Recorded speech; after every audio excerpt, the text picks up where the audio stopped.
Hello guys! Welcome back to our channel. Ito, luto serye ulit tayo.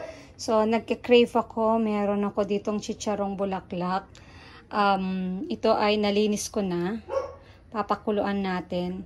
Sa paglilinis, meron siyang pala sa dulo, meron siyang parang bituka.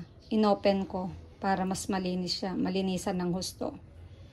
Medyo may pungent smell to habang nililinis nyo siya. Linisan nyo lang naman siya ng asin. Pwede nyo rin lagyan ng konting suka para matanggal yung lansa niya. And then, pag nalinis nyo na siya, ayan, pakukuluan na lang natin. Ayan.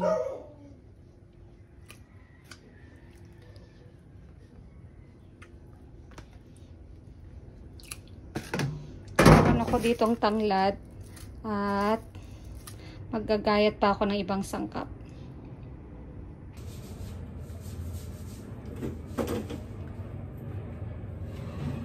Nandito na ang ating tanglad and yung ginayat kong mga sangkap. Meron tayong bawang, luya, pantanggal lansa kasama ng tanglad at sibuyas. And then, lalagyan natin ng pamintang buo at bay leaf.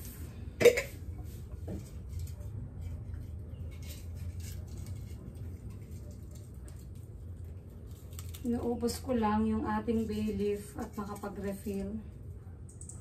Ayan. Lagyan natin ng bay leaf.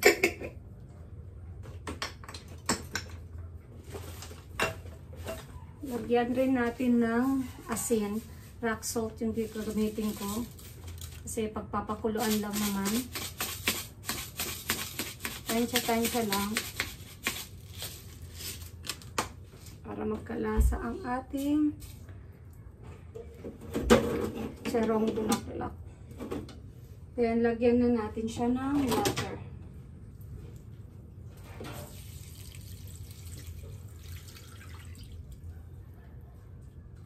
Kailangang palambutin ang ating chicharong bulaklak.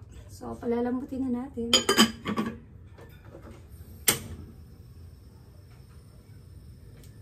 Babalikan ko kayo kapag okay ng ating chicharong bulaklak.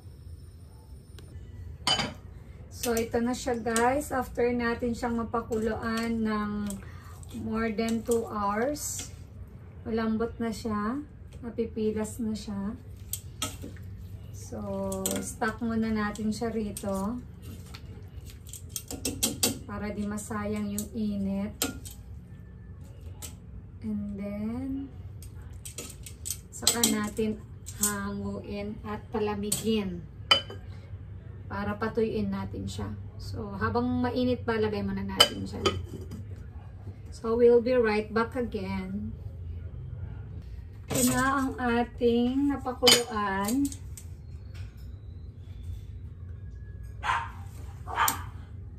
Ayan o, nakukurot ko na siya. So, i-drain lang natin. Medyo mainit pa. Kalagas-lagas na yung lemongrass ko.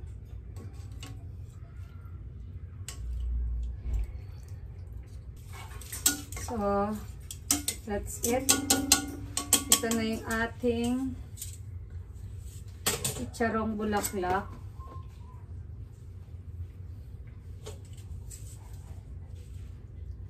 Ayan siya. Lumapad lang to dahil kinat ko yan. Hiniwa ko pala siya. Kaya ganyan siya. Para malinis. So, i-air dry muna natin to. Ng few hours. Tapos, saka natin siya pa ipiprito ng bonggang-bongga.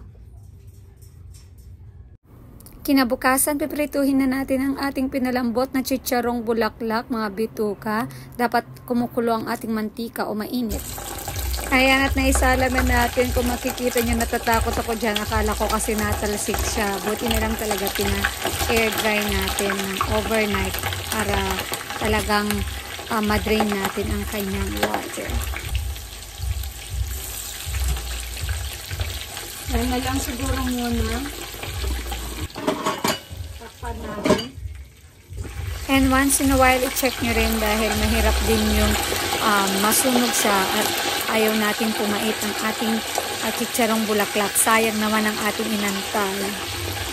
Seryoso ako sa pagluluto guys dahil first time ko ito. Hindi ko alam kung paano ba siya maging crunchy. Kasi nung hinahalo-halo ko siya, parang makunat siya. Sabi ko, magiging crunchy kaya ito? Eh, test natin mamaya kung magiging okay siya. At ayoko rin kasi siyang masunog. Yun, iniingatan kong masunog. So, mukhang okay na. Malapit na yatang masunog. Hangyoin na natin siya sa kahirapan. So, this is it guys. Ang ating cravings. Ito na ang ating chicharong bulaklak. Magla-lunch na po tayo. Late lunch na ito. Ito ang ating gulay na may bangus. Daing na bangus. At grapes. Soft drinks. Paminsan-minsan lang ako nagsa-soft drinks guys. At saka itong suka. Sausawan natin. Okay, so i-try na natin. Check nyo ang crunchiness. Ayan. Very crunchy. Pagpasensyaan nyo na ang ingay ng aking mga aso. May dumaan na tao sa labas. Very good. Grabe. Ito na talaga.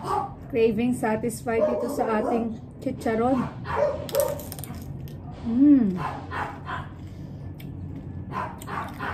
Konti lang niluto ko guys. Kasi, syempre, makolesterol ito.